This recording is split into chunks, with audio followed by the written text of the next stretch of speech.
Hi, we're here at Warrenton Bible Fellowship, and with everything that's going on in the world and some of the difficulty that we're struggling with right now, we thought it might be a good idea to just go to some of the experts that we know and find out some of the ways that we can cope with everything kind of falling down around us. So we've got John Sellers here today. Welcome, John.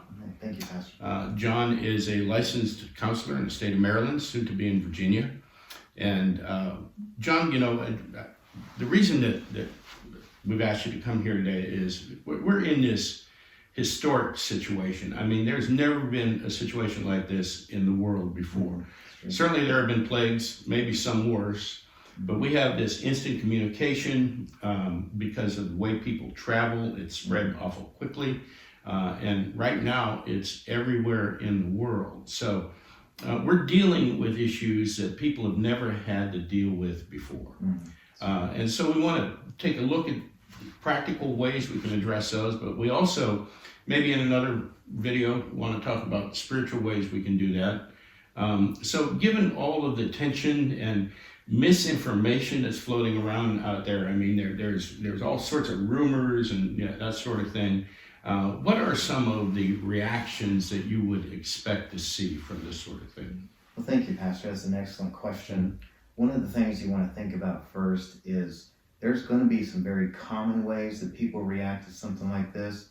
And every once in a while, you're going to see an extreme, right? We see that played out in the news on a daily basis. Yeah. But I wanted to cover some of the things that might be a little more common, that if you are experiencing something like this, that you don't feel quite so alone in it. Mm-hmm. All right, I've made a few notes, and if it's okay, I'm going to take a look and just cover what I think. By the way, I love the fact that you need glasses because you look like you're about 20 years old or so, and it just makes me feel a bit more comfortable. Thank you. You're welcome.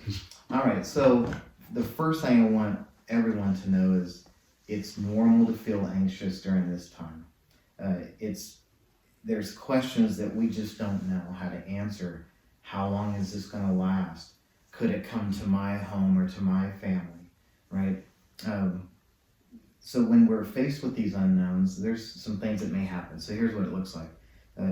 Emotional responses such as feeling apathy toward things, where you just don't care anymore. Increased irritability, mental fatigue, where you're just tired all the time. Overcompensating, such that you feel a little anxious about, do I need to buy some things? Do I need to wash my hands more often? Do I need to clean my clothes? Can I touch this? Can I talk to this person? How close am I? All of these questions just play over and over and over in our heads. Excessive worry about the illness. And here's something else that I think is important to understand. The way our thoughts go are going to dictate what our moods are. And our moods are going to inform our behaviors. And when our behaviors line up with our thoughts and our moods, it reinforces that what we're doing is right or true. And in some ways, that can get us off track, right? That's what the word distracted means, right? We'll talk a little bit more about that later. So being excessively worried about the illness, increased feelings that you may have the virus. I noticed I was in the store the other day and someone coughed and everybody turned their heads to look to see who coughed. Yeah, we've seen that. Yeah. And in this time right now with everything waking up, allergies are just very normal. People are sneezing, their eyes are watery, and they're thinking, oh no, do I have the virus, right? So what you said about the misinformation that's out there, make sure you're tapped into the right sources. Now, where might we look for that sort of thing? Of course, the news is pretty good about putting out some good things. But you want to go to reputable websites, the CDC's website, WebMD or better. We often say we consult Dr. Google when things happen to us. What are my symptoms? I'm going to look it up, and next thing you know, you've got the plague, and it's just really not true. Yeah. Right? The other thing is to deny that there's a truth out there too. You often hear people say, yes, but, right? There is a truth that very few people, comparatively speaking, will get this virus. Some will die from it, and a lot will survive. Right? We seem to fixate on the ones who don't and think, oh, the next one could be me. focus truly on what is true and avoid the yes buts as it comes along. The next thing to think about is the behavioral responses that could happen. Things such as avoidance, where you say to yourself, I'm just not going out anywhere. I mean, the governor just said I can't leave my house. Well, is that really true what the governor said? Yeah, we found out it's not. So we'll say, out of an excessive worry, I'm just not going to leave my house. All right. Whereas you can safely leave your home for very important things that you have to do, essential travel, picking up medications, going to the grocery store, and such. Neglecting our responsibilities. So now remember, these are conditions that feel out of the ordinary for you, right? If you don't necessarily keep a clean house and you're still not keeping a clean house, then that's normal for you. But if it's different, if your house is typically immaculate and now you're letting it go because you're neglecting responsibilities, that might be something to pay attention to. Right? Interesting. Doing things to the extreme, like hoarding toilet paper or hoarding cleaning supplies, which if that's not a normal thing for you. Being a little more fixed and rigid in your mindset or your attitudes. Being tardy when tardy is not really a thing for you. And excessive attention to the news or other information. If you have found yourself planted in front of the TV, kind of like how things were, if you remember from 9/11. Yeah. I don't think I left the front of the TV. Yeah, we were enraptured by the news. And so this kind of thing can happen to people where they want to be at the front end of the new information, right? And again, just make sure it's the right information, the reputable places that are giving you the truth. And the last thing about behaviors, in our attempt to make our supplies go farther, we might slow down on our hygiene a little bit. We won't take as many showers, or we won't clean ourselves as often. We'll do other things to just make our supplies last longer. And we don't want that to become a norm. Yeah. Right? Well, I think the things you're describing here require a different type of level of self-awareness. Yes, sir. In other words, you're saying to look at ourselves as objectively as we can and look at our behavior and see what it might be indicating. I think the idea that our self-preservation instincts kick in, how do you think that might be exacerbated by being at home so much? Well, that's a good question, Pastor. We are designed to protect ourselves. Yeah. Our brains are built in such a way that as soon as we sense any kind of danger, we go into self-protect mode. And when that plays out, it may play out in different ways than what we expect. Right? So the tendency then to hoard supplies or to stay sequestered to your home or to be overly cautious about when you see or hear someone sneeze or cough, that's hypervigilance, right? And left unchecked can put us on that spectrum where it gets worse and worse and worse. So that's why it's really, really important for us to pay attention to what's happening if it's different, right? Okay, so we pay attention. We look around us carefully to see what behaviors we're exhibiting. How do we cope with it when we find ourselves doing these things? What are some of the mechanisms? I mean, we're going to call this short series Coping with COVID. So how do we cope with those things? All right. So before we answer that question, let me just tell you one more thing about what you can expect physically, because this is a circle of thoughts, moods, behaviors, right? And so physically, you may find yourself exhausted, right? Your sleeping patterns are different, your diet's different, and all of that is just playing havoc on your system. So the physical aspects may be one of the most noticeable, even by others, right? Your spouse or your children or your friends may notice, Pastor, you're acting just a little bit differently. Help me understand what's going on there. And so we rely on others to help us notice things that we may not be noticing ourselves. So a sister condition to anxiety is depression. They share a lot of the same symptoms of restlessness and poor concentration and irritability. But what's different about depression than anxiety is depression is going to make you feel lethargic. It's going to make you care less about things that used to bring you joy. You're going to withdraw. You'll have thoughts, sometimes even thoughts of suicide. And so that's very important to pay attention to when that happens. So how do we cope with these things, right? What do we do about it? What do we do about it? One of the first things to do is notice, right? When you say, wow, I just noticed I'm a little bit more irritable than, or if your spouse or your children or your friends say, hey, you're a little more touchy or you're a little more edgy lately. Pay attention to that. That's the people who care about you the most who are trying to give you the feedback that's really, really important to pay attention to. Now, so paying attention to that, feeling stressed, it's okay to say, this is normal, right?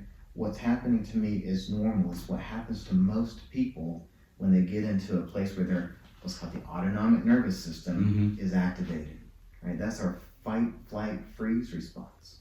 And it's the way our brains are designed. God, the ultimate creator, designed us to get ourselves out of trouble, right? Be either running or fighting or freezing for a moment so we can figure out the best way out of this thing.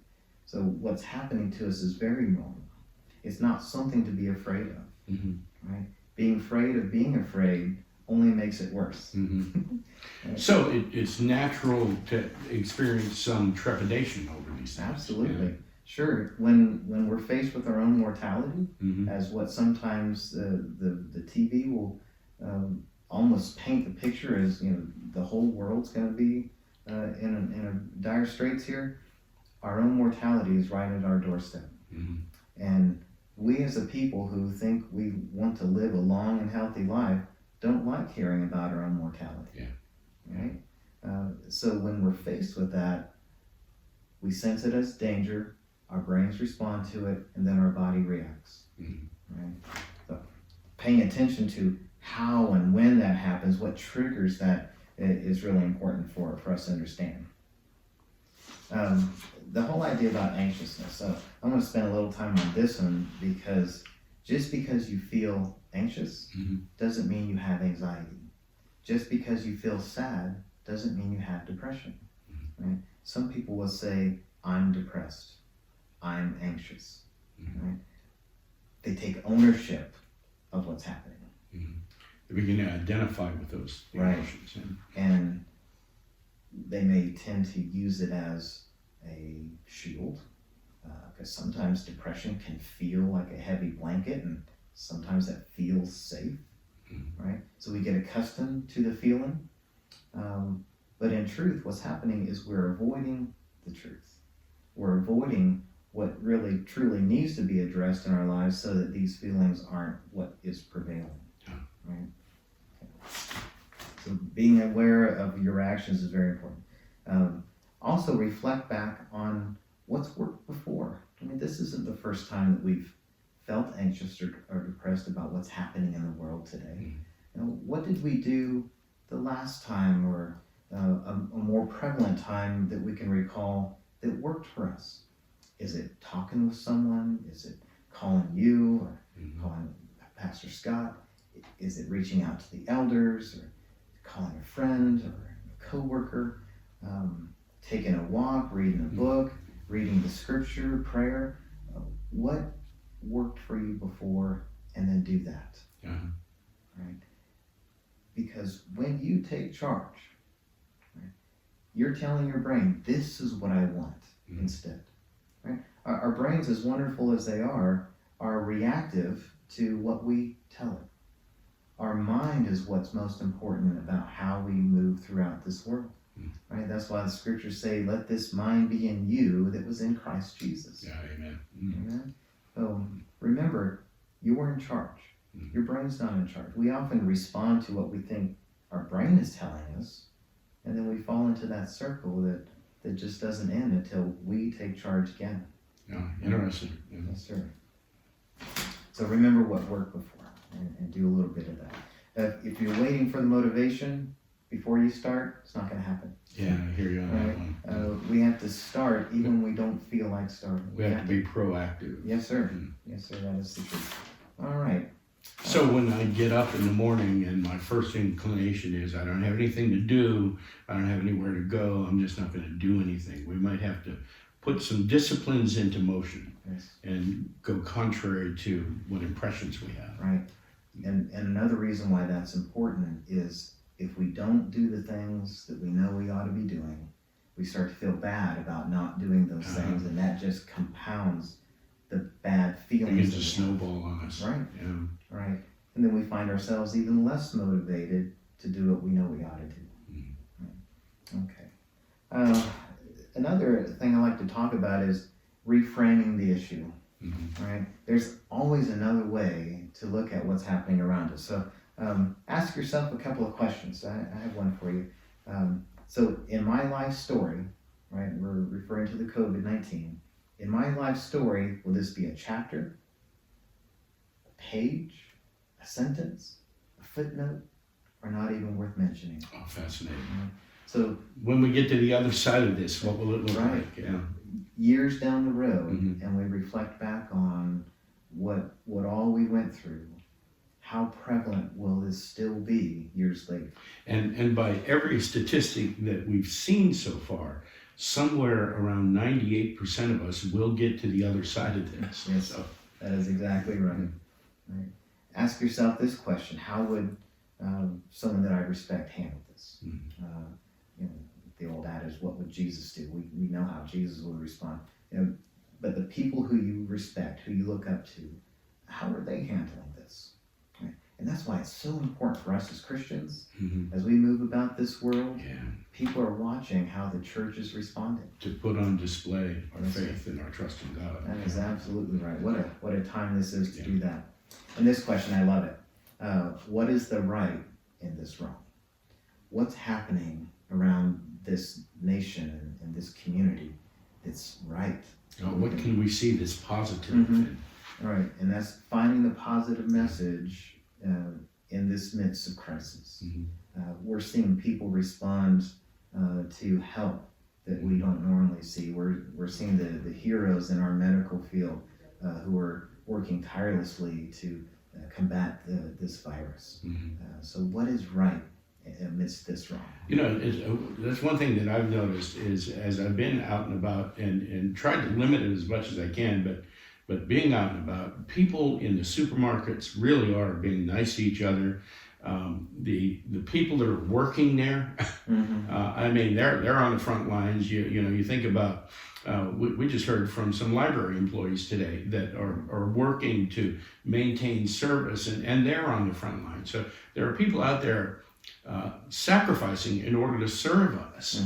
And so there's a lot of good things going on, even though we might be somewhat limited as to how we can move about and that sort of thing. And I like the idea that I'm hearing more and more about people in neighborhoods are sharing resources. And yes, we have some tissue and we have some this and some of that. So as people rise up, as we have the opportunity, as a church has the opportunity to demonstrate the love of Christ and show people that maybe this situation will reveal some of the best in us rather than the worst in us. I think that's encouraging. It certainly is. And just as a reminder, when we feel stress, that's our body's way of helping us rise to this challenge. Right? We can look at this crisis and say, "Oh no, the world's against me. You know, it'll be here before I know it. Woe is me." Right? Not sure what woe is, but I don't want it.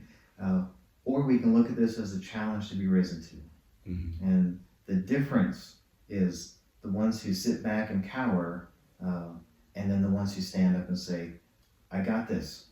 Let's go, team." Right? We pull ourselves together and we come together as in unity and move forward. Right? And of course, in the middle of that, I'm sure you would also recommend some prudence. Absolutely. We have to be responsible, and I mean, we've seen the videos of people that aren't being responsible that might feel immune to this, but not realize that they can be carriers as well. So we do need to rise to the challenge, but we need to do it in a responsible way. And that's absolutely right, Pastor. And that to me speaks of motive, right? Someone who says, I'm going to do what I want, I don't care what they say, has the wrong motive. Yeah, right? I agree. And the church says, we're going to do what we can because it's the right thing to do. Yeah. It's a different motive. Yeah. Right? And in that, we will be careful and we will keep social distance and we will limit our numbers. Well, as a church, I think we have a responsibility to demonstrate obedience to the authorities over us, and insofar as we can scripturally do that. But I believe that if we're going to be the models, we have to be the models in that area as well. When the governor says we don't want more than 10 people meeting together, I think we need to observe that. And, we're trying hard to do that here. Right. But, the social distancing and everything, those are good, practical things. But I think we need to realize that we have some leverage within those parameters. I mean, we're able to do this right here. And so, and the governor would fully approve. Right. All right. And the other thing, I saw that you have it printed out. There's an acrostic called FAST. And the F stands for focus on what you can control, right? How often do we get ourselves distracted by trying to control everything around us? Then we know certainly we can't do that. So focusing on what you can control and doing that. Avoid unreliable information. Oh, there's so much of that out there. Yeah, we could certainly be sent in a bad direction if we're listening to information that's not credible. Seeking support. So the S is seek support. And ever more now than it's been, that we find one another, even if it's through Zoom or Skype or Messenger or something, that we can support one another as we're going through this. And we're learning new ways to do that. I love that. Okay, but Right. technology is working for us. Right. Yeah. When people feel like they're having to handle this all alone, it blossoms these thoughts of, I'm in this all by myself. Now I feel depressed, or I'm in this by myself and I feel anxious about it.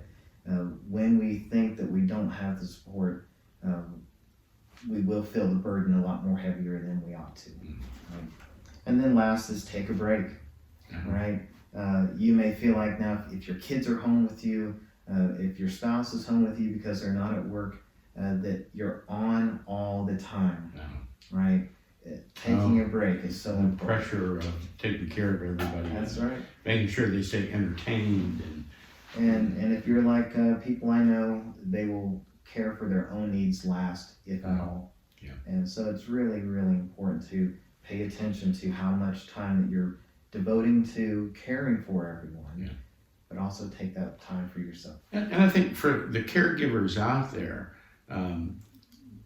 they need to understand that in order to give good care, they have to be cared for. They have to be healthy and well.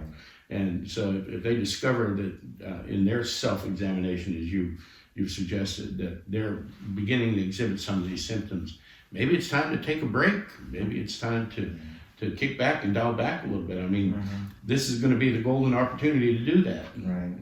The airline industry already has this figured out. If you've ever gone on a flight somewhere and they're giving you the little safety briefing, they'll tell you that in the event of cabin pressure loss, these masks are going to come down from the ceiling. Put yours on first, and then help the people beautiful around example. you. Right. They know that you're no good to anyone if you're on the floor and you can't breathe. Right. So take care of yourself. It really is okay.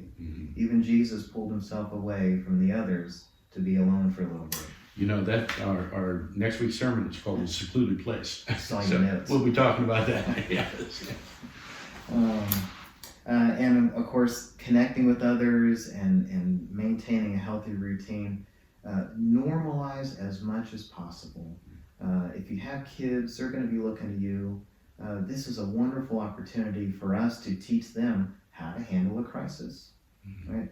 Years later, when they have their own families and maybe a crisis comes to their home, they'll reflect on, I remember back in 2020, we had this coronavirus thing, and my folks did okay, right? We did okay. We survived it. I think that's interesting, John. You're saying that if we're consumed by worry and fret and over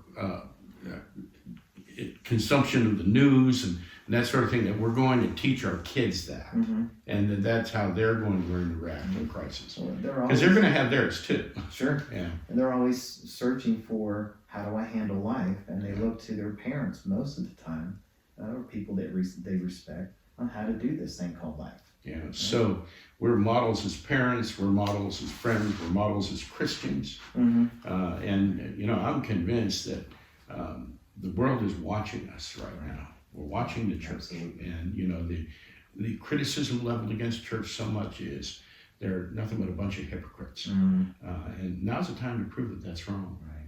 Golden opportunity. It certainly is. And the last thing I wanted to cover was this whole idea of resources. If I ever needed a loan, I went to the bank and got a loan. I needed a financial resource, and I knew right where to go to get it. If I need food, I know where to go to get it. If I need exercise, I know where to go to get that. What if I need a spiritual resource? Where do I go to stay spiritually healthy? Right? I figured out how to stay mentally healthy. I figured out how to stay physically healthy. What about spiritual healthiness? I mean, do we neglect that in times of crisis? Yeah. Or do we hyper focus on it and neglecting all the other things? Yeah. Right. So in all of this, there is a healthy balance, and to stay spiritually healthy, we as Christians, or we as people who have Jesus, are on display for the people who need Jesus. Amen. And then sometimes the people who have Jesus still have a hard time dealing with things like this, because we can be so focused on all of this other stuff that we don't necessarily tend to our spiritual need. And if our spiritual bucket is empty, there's not a whole lot to give out to the ones who truly need to hear from us. So those disciplines that we should be developing in normal times, help us and serve us as we go into times of crisis. We should still be spending some time in prayer. There should be some time in word and devotions and that sort of thing. And if we can pay attention to those without overindulging and over spiritualizing everything. So I appreciate that. We appreciate you joining us. Thank you very much. It's been a pleasure. There's a resource that I think we can add to a link to this video. It's Open Bible, and you can search by topic, by word, and it will bring up all the scriptures that have something to do with that topic. Looking up anxiety, looking up depression, stress, anger, all those sorts of things can help you focus on the truth. Fantastic. The truth of God's Word. Yeah. We'll include that in the notes. Yes, sir. So here we are. What we've heard is that there are ways to cope with these things. We have to be able to look at ourselves objectively. We have to be able to evaluate what's going on around us. As the church, as the body of Christ, I've been fond of saying this is our time. This is the time for us to put God on display, to put His love on display, to show the people that we can be those fonts of grace and mercy that we're called to be. So we'll be back again. We'll probably look at things maybe from a different perspective the next time we come back. And if you need us, you can call us. We're on YouTube, we're on Facebook, and we're also at the church. So may the Lord be with you, and thank you for spending time with us.